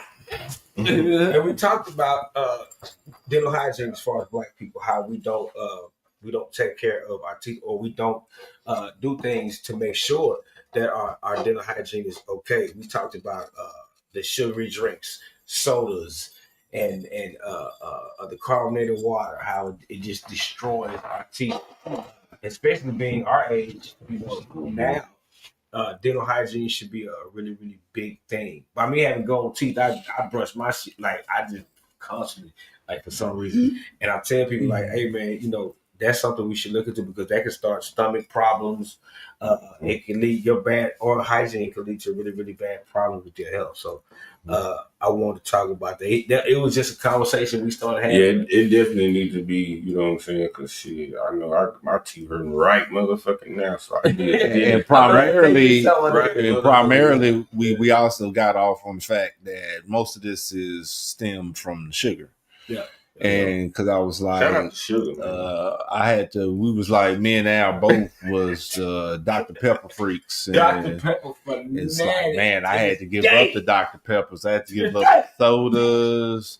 Everybody got their thing, though. It's like, dang. But you don't drink soda, do you? Do you? I've never seen you. Do you have a brand that you? Nah, I ain't that type of. Whatever you got, whatever's in there, because me and him talked about, can you talk about how you got your Dr. Pepper addiction? I thought that was kind of cool. So my high school sweetheart was on go grab that. You might want to get that other. Damn, I didn't even set it up. I will. I think that might be another thing. I don't know. Because she gonna see. So yeah, my high school sweetheart was on Dr. Peppers and cigarettes in high school, and that got me. And she was smoking a cigarette in high school. Yeah, it was funny because her and her best friend. Her little best friend. Was smoking cigarettes, and I didn't know. Okay. I'm gonna let you hit that. I ain't gonna even do that. Come on here. What we doing? What was he talking about? You gonna give Brad one of them seats on that? Bro. Oh, you I don't know. I tripped that. I thought that was Brad. I'm sorry. We were looking and I didn't look. That's definitely not Brad. And I didn't look. I was like, oh, damn, I just assumed it was Brad. No, but my high school sweetheart got me on. So I was talking about her and her best friend. Yeah, her and her best friend was in high school, and they smoked cigarettes, and I didn't know. You know what I'm saying? Till one day she was with a homegirl and the homegirl bust a pack of them red Marlboros out. Did she tap that bitch? And both tap. These sisters. Marlboro. These sisters smoking Marlboros. And so yeah, that's how I got smoking Marlboros and my Dr. Pepper Dr. addiction Pepper. came from my grandmother. I had one of those grandmothers that used to hide the soda under her bed because all the grandkids would steal the soda and shit. Like we wasn't gonna go in there and get it. But Like we don't know where the stash. Like we don't know where the stash at. We know what the stash at, Granny. Yeah. But I remember going, and it just came from that. It's always been my brand. I mean, from there, and I'm to this day, like I'm a fanatic. So I guess if I had to choose, it'd be Sprite. You know what I'm saying? My dad always drank Sprite. You know what I'm saying? So I fuck with Sprite. And you can drink too, so yeah, it's a mix. Yeah, and I drink occasionally, so whatever we got to mix it with, we're gonna mix it with. But I'm a smoker, man. Sugar addiction, primarily soda. Shout out to the sugars, man. Sugar Sodas. addiction. My sugar addiction would have to be Little Debbie snack cakes. Damn. Fudge around like a bitch. Nah, donut sticks for me. Yeah, donut Type shit. I like gummies. Gummies? Yeah, all kinds. I don't know that I can talk about that as a sugar addiction, though. Yeah, worms. Hey, do you understand it? All I kinds. used to love gummies. Like, What? I used to love gummies. I ain't sugar like that. Like a Especially if you eat a whole bag. Like bags upon bags of. I would expect for somebody to say they high in pig fat before. Well, they use pig fat. They use pig fat. Gelatin to make it, You know what I'm yeah. saying? Type shit. But the sugar content in any candy is like astronomical. So I ain't never been no sugar gummy. just like this Taki shit they eating. I mean, Didn't they ban that shit? no, they have not. They banned the salt, the red shit. So it's become. I think it's becoming at your own risk type thing or whatever. Yeah. So they offering the dye-free version of shit. You know Dye-free version? You know what I'm saying? I've never seen that. And then you're gonna have an enter at your own risk type shit. You know what I'm saying? They're the one my daughter like. They go to They're the already doing that to hot Cheetos. Shout out to. But they're destroying Chester, their teeth. nigga. They're destroying these kids' teeth. Like this shit, it's destroying their enamel. The whole brain. Fucking mind. Mine, yeah. What No, you mean? this shit. They got them little worms in their shit. Nigga, we've had motherfucking hot Cheetos since motherfucking 1990. This shit on steroids though, bro. If you look at them Taki shit, Oh this no, shit no, crazy. the Takis. I fuck with Takis. Nah, I can't fuck with it. I fuck with It's Takis. too much shit. And it gotta be the original purple bag. Fuck the fucking blue nitro. Fuck the green goddamn dynamite. Oh, it's kind of stuff. My daughter say, Fuego. don't come back with nothing but the purple bag. Purple bag. Wait a minute, don't come back. Don't come back with with nothing. nothing else. Wow. But the purple bag. The purple bag. The purple bag, Daddy. So I got, which one purple? Specifically, unless you like oceans specifically. You know what I'm saying? No, you a connoisseur of these fucking chips. Like you just said some flavors. I don't know shit about none of that. I know the purple bag, but all that shit you was saying. That's the only bag you need to know. That's crazy. No, I don't want none of that shit. I've tasted it. Oh no, I don't imbibe it all. No. I've seen people coat their chicken in it. Nah, I've had Coat that. they chicken. I have not. I've never seen nobody That coat shit their chicken. was great. I am not bullshit. That shit was coated and fried and Taki. Fuck me up, and it was great. Like the seasoning, Taki season. man. Taki season. Oh man, I'm gonna get a little motherfucking autism. You know what I'm saying? Fucking with Taki. you wrong. I'm sorry. That ain't cool. But what I'm saying though, man. You gonna get on the spectrum? I'm definitely on the spectrum. That's crazy. All right. That's diabolical. All right. That was anything else? You had something else, right? No, was that it? Yeah, that was pretty much it, man. I was gonna talk about hold on, let me look. Hold on, pros and cons. Well, I talked about roadblocks within the relationships within the industry. Some of the roadblocks that you or landmines you might see, shit that people set up for you, or we already talked about it though. Yeah. And then somebody coming to us sideways. That shit would be crazy. Man, shout out to the Wilsons. Yeah, Yeah, shout out to the Wilsons, man. They showing how it should be done, man. Yeah, you know, and my thing is, you know, to always the exterior is always the armor is never a chink in it because somebody's always looking for a dent, and they always present as a united front. And I tell dude that like even at home, even on the bad days, I think we argue in unison. It'd be like, you know, it's your turn, it's my turn. We talk, it's over. How y'all get to that? Because I need to learn that skill. Because I be on some. I love that motherfucker. So at the end of the day, shit, Damn, you gonna work that shit out. I love that motherfucker. Thank you, man. You said that. No, I knew they said that right there. I love that motherfucker. Yeah, old school, you're never supposed to go to sleep angry. Hell no. I heard it. My grandpa used to say. And I'm learning. See, that's the type of shit I'm learning. But that's the type of shit that I be on. You feel me? I ain't no angry. What in practice is a whole different story. Yeah. Well, that's the thing. You can make it what you. People always talk about how it can't be. It's not gonna be a fairy tale. No, but you can always make it what you want it to be. It has to be a mutual thing, though. When you got two parties that are working toward it in unison like that, it almost becomes symbiotic. Like he just said, they even argue. Okay, it's your turn. Now is that the blunt right there? There's literally. I feel at that point there's literally no separation in life. Yeah. You know what I'm saying? Like we doing this shit. You know what I'm saying? Like, yeah. So there's all you can do is fucking do it. Do it. Like my cologne. Do it. Do it. Do it how you do it. Where is it? What? I ain't got nothing right now. Go check out Do It for Ricky. What's your website? Everything-u.com. Yeah, man. Go check out everything-u.com. Credits to Missy Van Wilson. Man, all the products are there. Do It for Ricky. Team player. You just go over there and check it out. It's over there, man. You know what I'm saying? Shout out to Miss Wilson. Real shit. Did you have anything you wanted to discuss tonight, Rick? Family, man. You know, but let's talk about family real quick. You know what I'm saying? You know, I don't want to go off on no bad note, but it's just how I'm fucked up right now. You know, we lost 2 people in our family, right? And you know what? That's fucked up. You see all your family when you lose somebody, man. You know what I'm talking about? I'm ready to get back to the point where you should just see your family every day. You know, you talk to them. You know them times when you could go around their house and you worry about what they got going. You know, just the little shit. You know what I'm talking about? Because this day and age,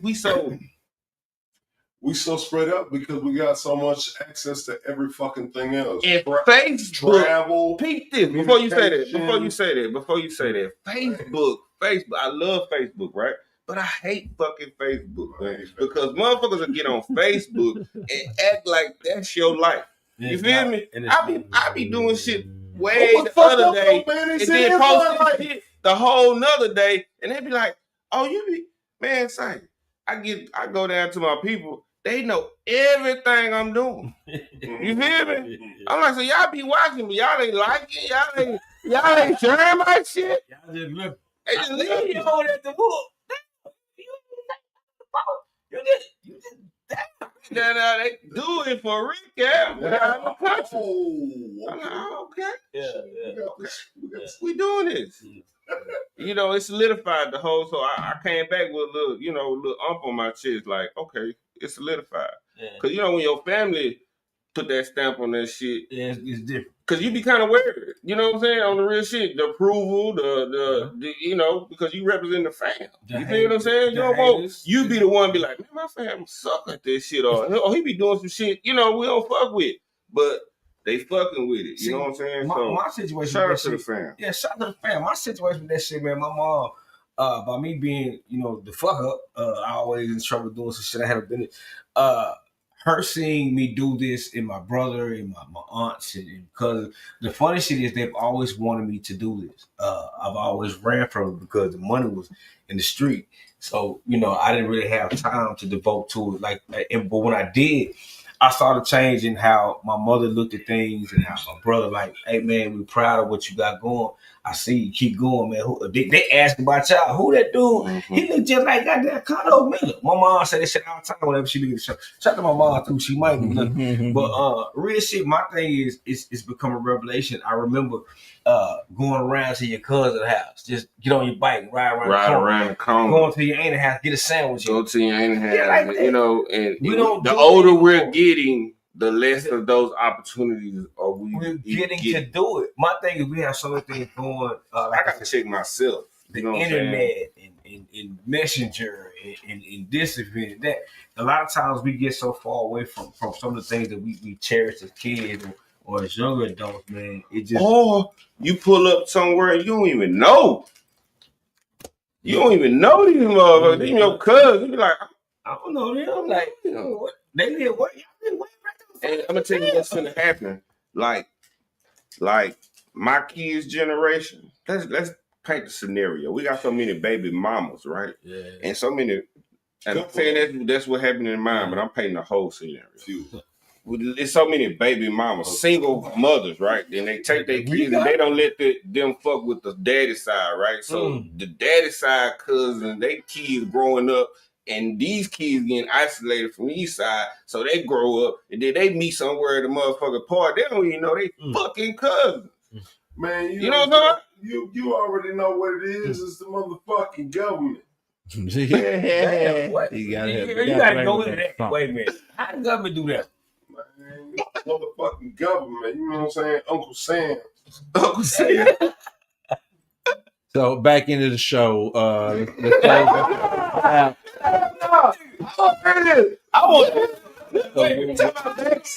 go.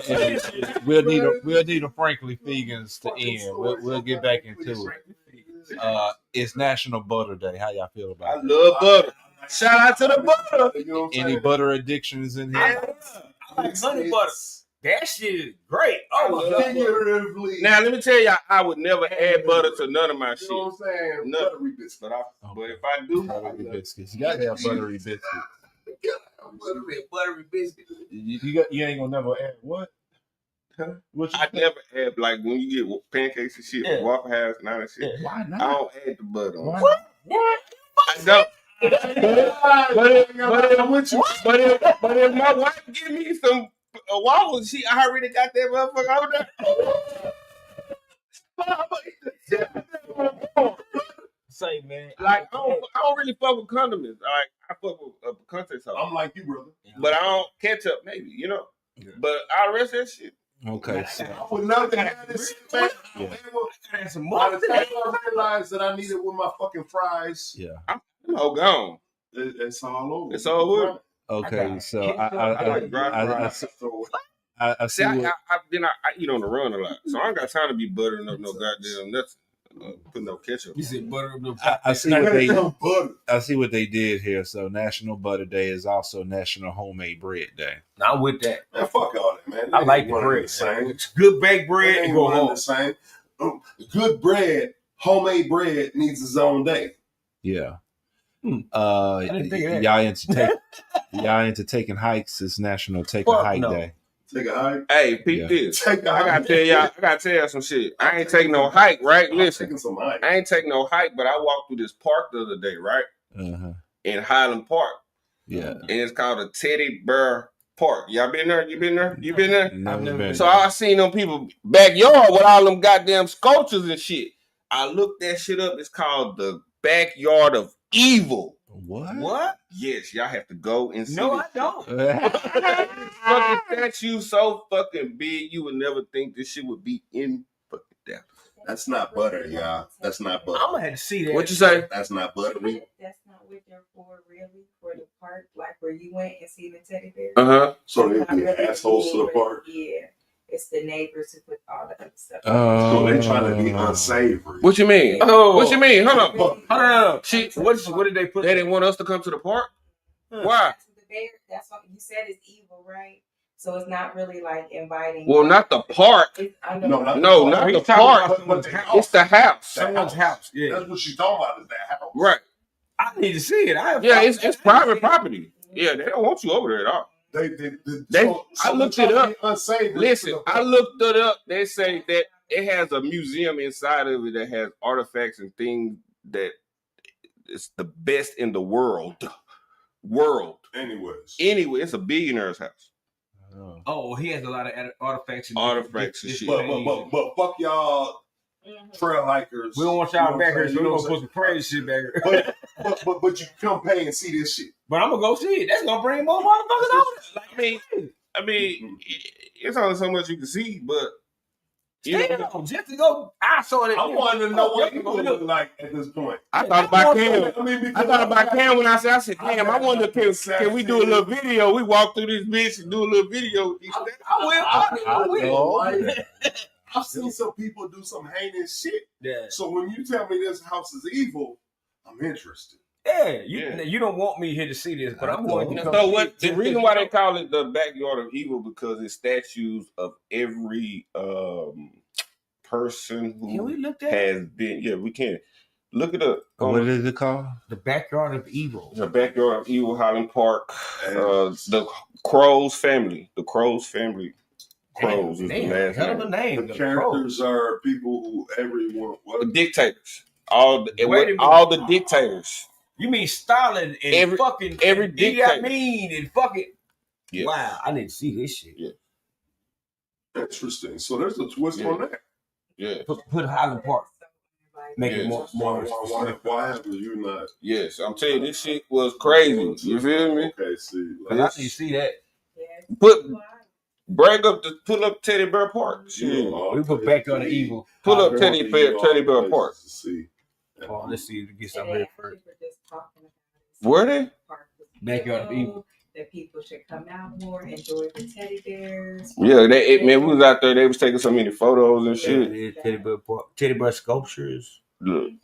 Teddy Bear Park is a section of Lakeside Park in Highland Park, Texas, known for its large granite teddy bear sculptures created by artist J.T. Williams. The park features a 10-foot tall teddy bear and 3 smaller cubs set within a scenic landscape that includes walking paths along Turtle Creek. Okay.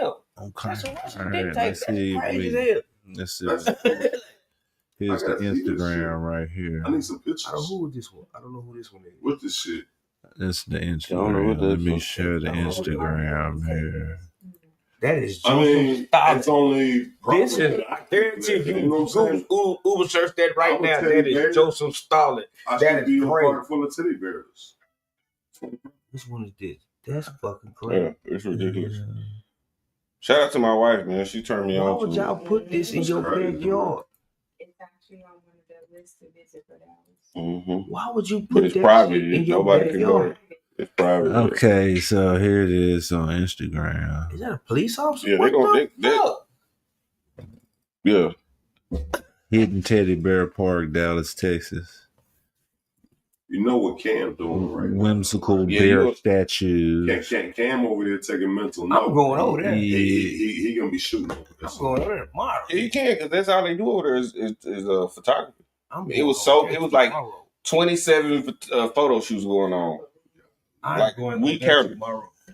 Real talk. I'm gonna go over there tomorrow to see this. Okay. Where is it at? Highland Park. Highland Park. I'm 75. I'm going to see that. I was just trying to be know. Evil teddy bears and shit. Yeah. Nah, the teddy bear part cool. It's on the other side of the fence. I'm going to take pictures over there. I might go live. I know you gonna go live when you see that shit. Because it let you walk. It let you walk about, I don't know, just so much so you can kind of see. Yeah. Not in, but like down it. Yeah. And then it stops. Now, you know. I'm gonna go straight line, go right off. You in Highland Park now. You can do what you want to do. Yeah, that's for you. Y'all listen about it. Somebody backyard. If they paid money for this, people, y'all, I want y'all to understand. Pay money for this. This is Joseph Stalin. I'm sure somebody motherfuckers this man get. His whole backyard full of that. That's crazy. Dang. So moving on, guys. Y'all Lord Infamous fans? Yeah, man. Today is his birthday. Happy birthday. Today in hip hop history, real fast, Method Man released his second solo album, Tight Call 2000, Judgment Day, November 17th of 98. Ice Cube released his third album, The Predator. All right, in 92. All right. Yesterday, Dre released second album, The Chronic, 2001. Which was probably the best one, which I think. Compared to 2000? Oh, no. 2000, 2001. 2000, 2001. 2001 was, all right, so, shit, man. All right, so there's definitely a separation there. You know what I'm saying? It's not that one was better than the other. What? 2001 was literally a whole nother era. Hey, man. 2001 was literally a whole nother era or whatever. We're talking about like the new, Go ahead. No. This was more like Eminem, Dr. Dre. Whereas the original Chronic was Dr. Dre, Snoop. Was DOC. No, Snoop. Well, the other one was DOC too. Snoop. I mean, yeah. But Snoop, Dr. Dre. Snoop was on both of them. And of course. The first one. But 2001 was more catered for like Eminem. Yeah. Because Eminem wrote it. I agree. But I'm saying as far as body of work. I mean, they were both dope ass albums. Okay. I'm just saying, whatever. There were two different eras, and that's the only fucking separation that you can start. And I'm gonna tell y'all. I'm gonna tell you why. Preference?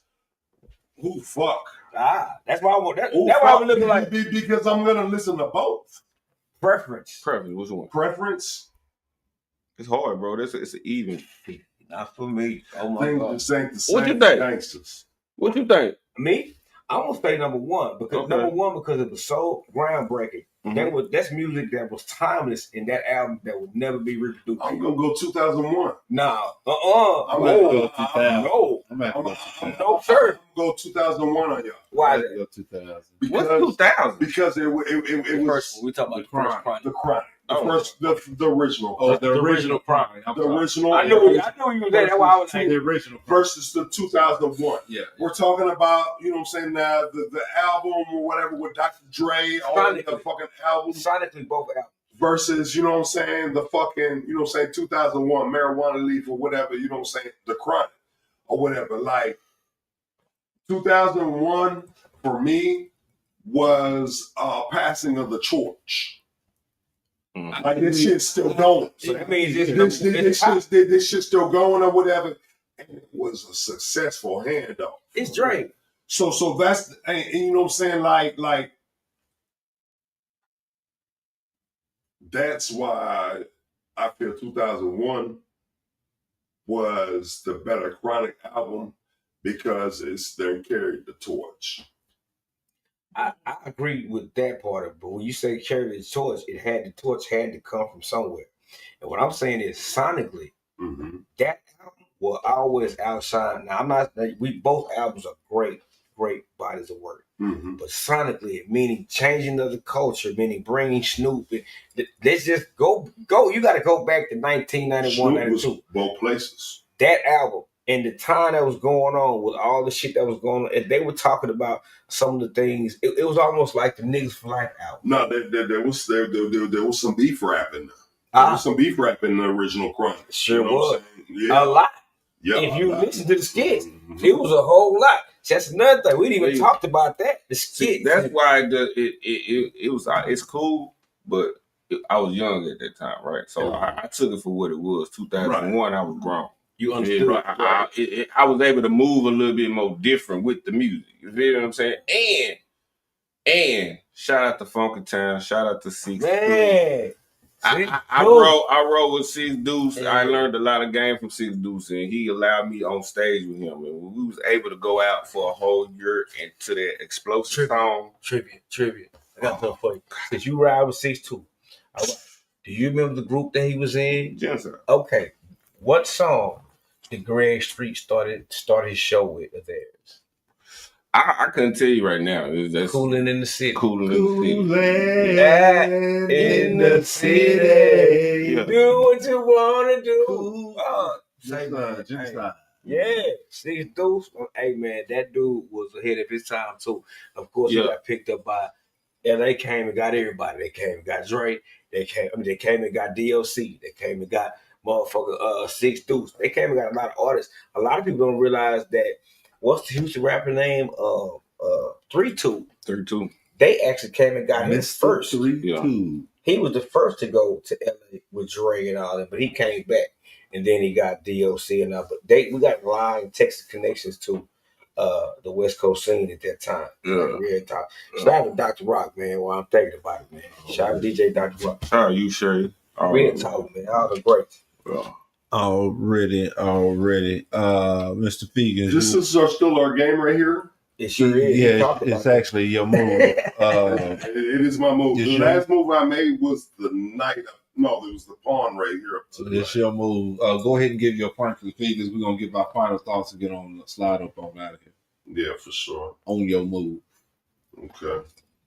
Yeah, we were saying, dang, Figures didn't show up. I done held the game up, man, and he didn't even show up.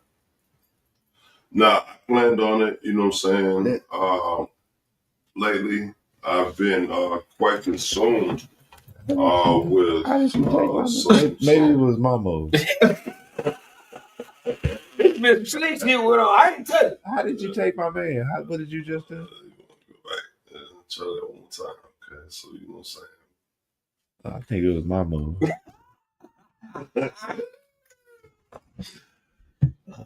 Turn to a prison chest. Hey man, before we get up, we can do Frank Fruit. All right, you know what I'm saying? We ready? Yeah.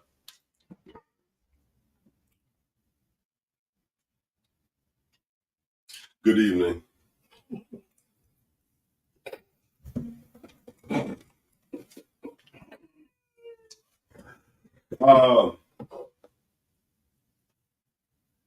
People,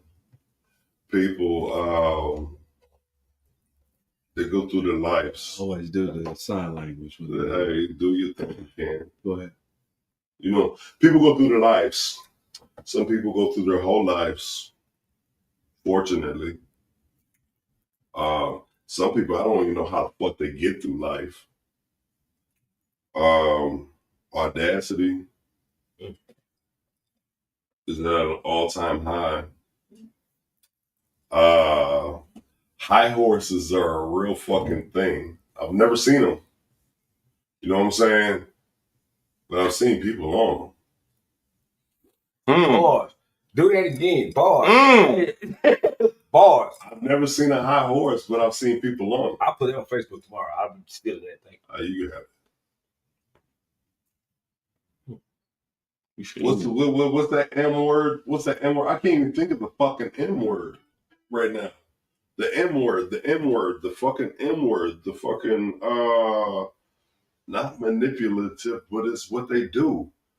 The M word, the fucking M word. Maneuver. No, they do that too, except for they maneuver around fucking words and situations, and they're the M word, the fucking M word. I'm at lost. I've been smoking. Masochistic? I don't know, man. Masochistic, perhaps. Quality, I just don't know, man. I'm just trying to pick brains right now. The M word, the fucking M word, or whatever. We toss it around a whole lot when we're talking about other people. But I've always wondered, whenever I'm talking about other people, I mean, you know what I'm saying? Is it possible? He went through manipulative. Oh, you said manipulate? Yeah. That's what it is? Manipulative? No, it's what they do, but like it's a trait that a person has or whatever, you know what I'm saying? And basically they don't fucking morals? They don't fucking and even know that they are that way. They're just that way. Naive, obnoxious. No, it starts with the M. I just can't fucking think of what it is, and it's a bad fucking word. Is this a TikTok term, but that people have been using a lot? Not at all. It's definitely a fucking term that people have been using.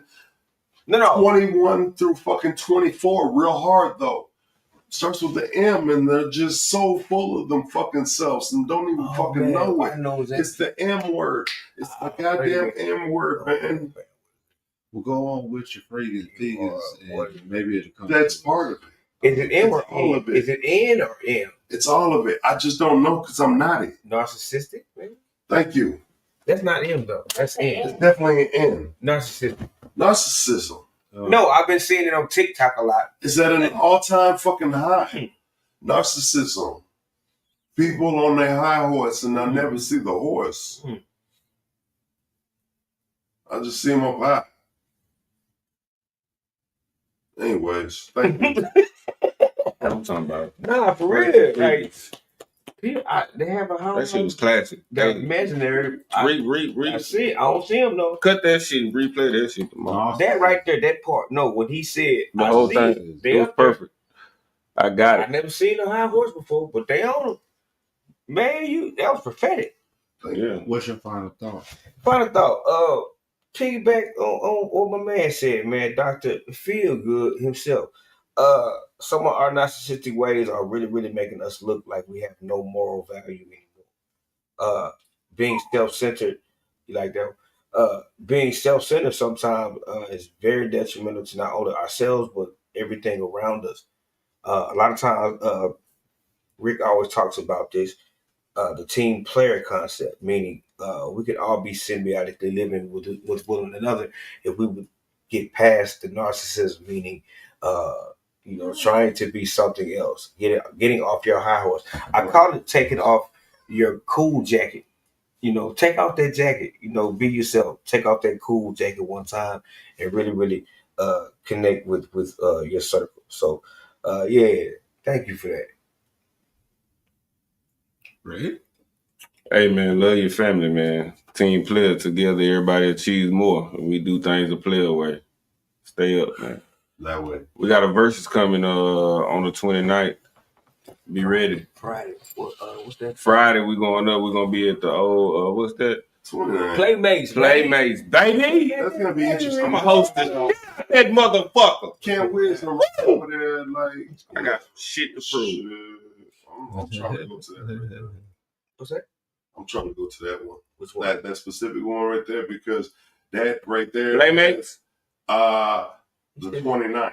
Oh, because who was supposed to be there? BB All Star going. I remember seeing shit. Yeah. And then we also got Young Cass going against R. the man. R. Oh yes, I did. Right. Yeah. That's gonna be a blowout. That's gonna be nice. That's gonna look. I'm gonna be there. But it's hard for me to be places in the evening anymore. Yeah. You know what I'm saying? Because like rightfully or whatever, you know what I'm saying, in my soul, I feel like I need to be there until 1, 2, 3 o'clock in the morning. Yeah. You know what I'm saying? Like, however, in real life, you know what I'm saying? I got shit to do. I'd be having to be somewhere at 6:30 in the morning. You know what I'm saying? So like and you driving, right? And it takes a toll on a person. It's not feasible for Mr. Fields. I can't. It's not feasible. I can't be at every last one of the fucking shows that you complaining about me not being at. That was specific. Who be complaining about I'm you sorry. not being at I can't be at your show, kids. I can't be at your show, Brazzy. I can't be at your show, et cetera, Oh, he dropped a name. et cetera, et cetera. I could drop several fucking names in this goddamn. What controversy? No, because I've been to several fucking shows. Ain't no controversy about it. It's all love. I just can't be at all y'all fucking shows. You know what I'm saying? I love y'all. I can't be at all y'all fucking shows. Brazzy, how did you hear that? You know what I'm saying? That's all, man. So, you know what I'm saying? I hope, I wish, and I pray, man, that y'all get the fucking fans because us artists ain't it. Hey, but that you was know, another Franklin video. I'm gonna tell you though, I love when y'all say that because the artist ain't it, but shit, if that's all you got. That's all you got. That's all you got, man. You know what I'm saying? Hey, you gotta start somewhere. We all we got, man. You know what I'm I'm saying? Fucking, you know? TNT, man.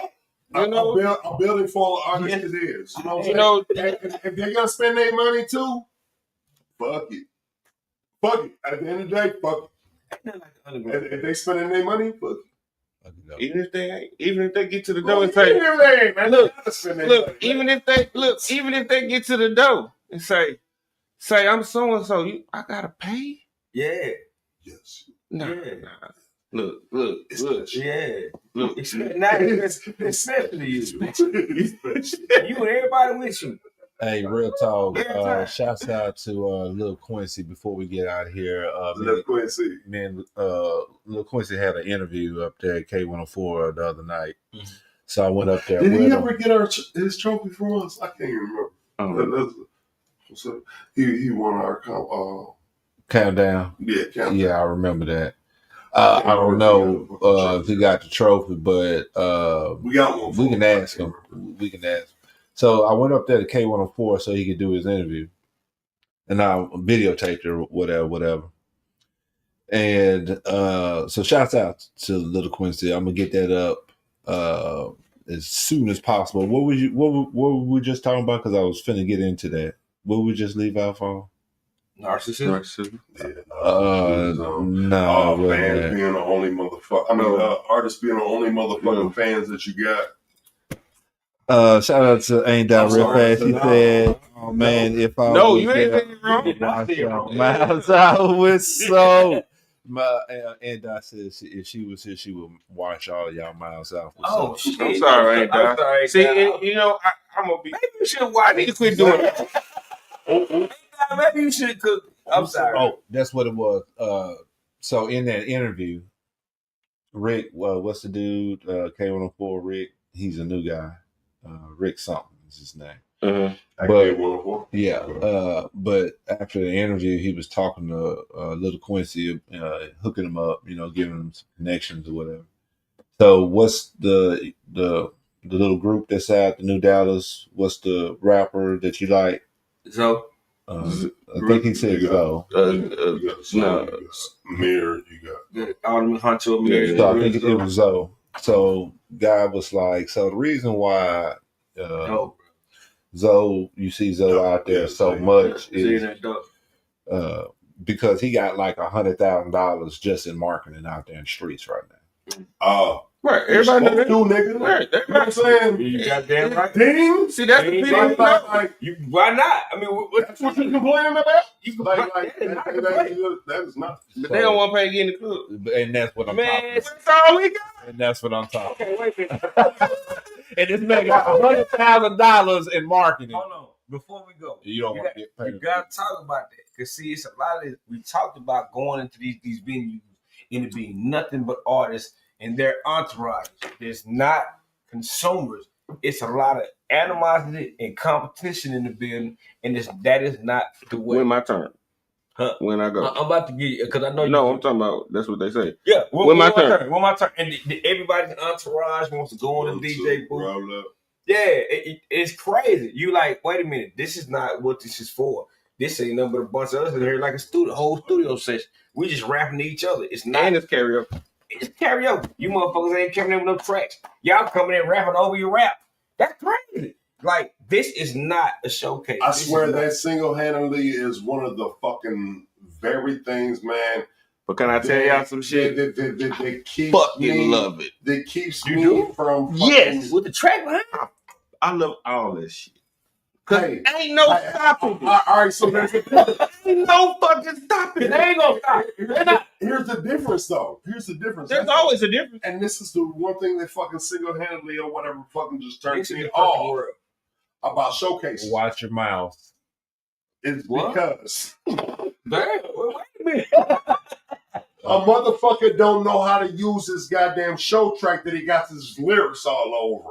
He should be hype man in his shit instead of fucking fucking rapping it lyric for lyric. There's a way to stay the way to do your shit. Yeah, I agree. I'm sorry, what was I supposed to watch, Kim? Your lyrics. But your lyrics. Speaking on lyrics, my take on that is you're much more respected as an artist. You are then considered to be an MC when you can perform your tracks without the lyrics underneath. They don't come for free.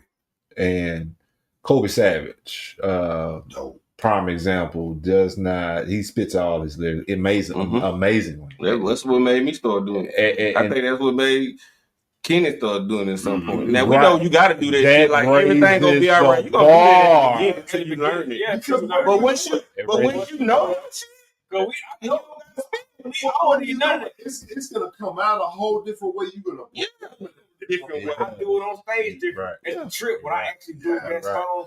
I don't literally shit have on the freedom song. to fuck it. And anyway, You have freedom to fuck it.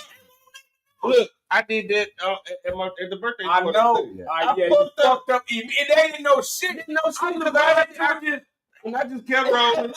Ricky artist, so he can snare rocking anyway. And that's what I'm saying. That's the essence of a true master of ceremony. MC is gonna rock the mic. He's gonna take control and have that stage performance. He's gonna command the stage. That's what a true MC does. And like you said, you can only really do that when you can spit your lyrics without the track underneath, because you're restricted because the track is playing. You know what I'm saying? You gotta do what you did. You got to go. You recorded that shit 10 years ago. Yeah, you gotta watch this. Do you notice when that track is playing? I really don't sing it. Do you know? I usually don't sing it. I become his hype man on stage. They'd be like, "That's you sing, yeah," but I'm not gonna sing that shit behind it unless the mic.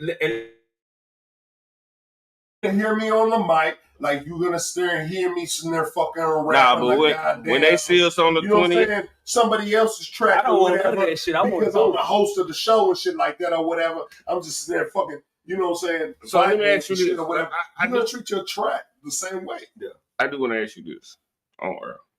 All right. The 29th, but it's 28th. Man, don't be trying to lock me into something on air. Yeah, the 28th. I need you. Look, I need you. Oh, you need me? Okay. I need you. I need you to come to the hideout. It's in North Richmond Hills. I need you to come. Think about it. Dallas Vibes, Monday Night Edition of Dallas Vibes, man. We out of here. I do appreciate everybody for tuning in, man. I got you, brother. I got you, whatever. Shouts out to DJ J. Lou, the now reigning champion. Go, God damn it. Go, DJ. Shit, man. You know what I'm saying? He did his thing. Hey, I see DJ Willie B asked for to rematch. Oh, really? Willie B. He put in the thing. He said he want to battle J. Lou. He told me that. Oh, okay, let me say this before we go. Okay, hold on. Go ahead. Just a second. We in the car the other day, right? You know, I was up there fucking with him in Fat Core. Shout out to Fat Core too. But shout out Fat Core. He was talking about he saw the battle. He was like, "Man, why y'all ain't never asked me? Like, I know I be booked. Why Rick ain't because of that reason?" But I'm saying he said that. Like, man, why they ask me? I said, why you ain't calling? You know, so what you want to do? Put the word in? Nah, I'm just saying, man, really, he asked me. I was like, shit, what happened? So I guess that's what happened. He must have went on the car, so okay. But never mind the questions, you know what I'm saying? Why not you, man? Just get down, you know what I'm saying? Shit, and that's man. what I really wanted. Wanted. Ricky got this versus deal going on right now, man. You know what I'm saying, man?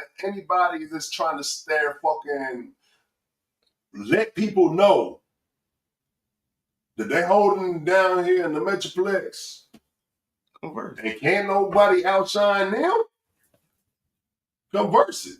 Converse it. Converse it. Why don't you call a nigga out? If you want somebody, why don't you cut? Yeah.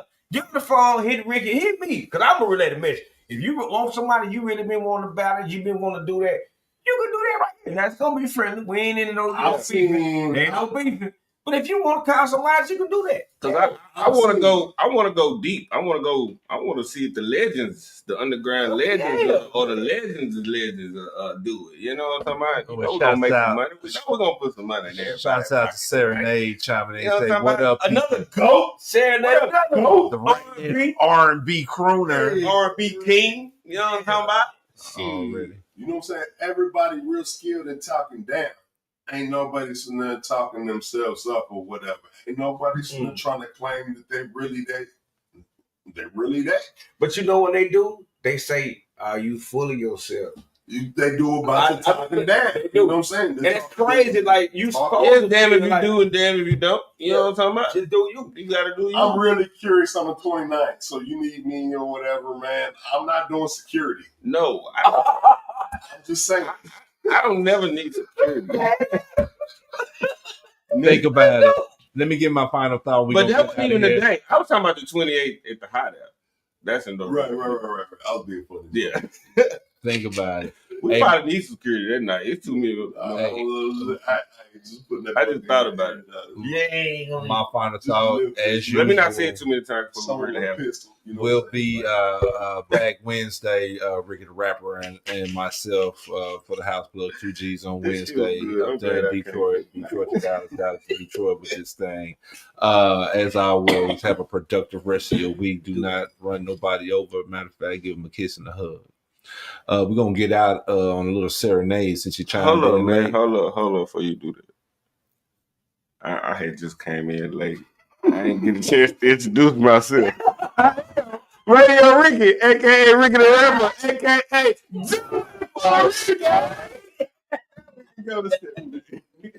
And remember these things. Remember these things. There is no such thing as narcissism. There is only loving yourself.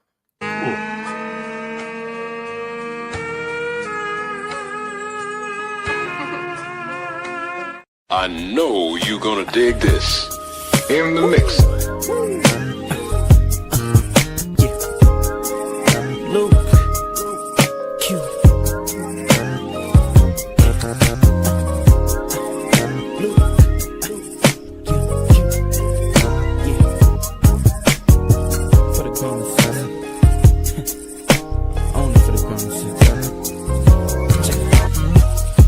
I'm not the kind of nigga that stays up on the phone all night. And I sure ain't that nigga. Got to have a piece on the side. It don't feel right. So I'm sitting here trying to figure how you got me doing these things. I did whatever just to get you, do whatever just to keep you. My niggas say a chance gon' get me kicked up out the game.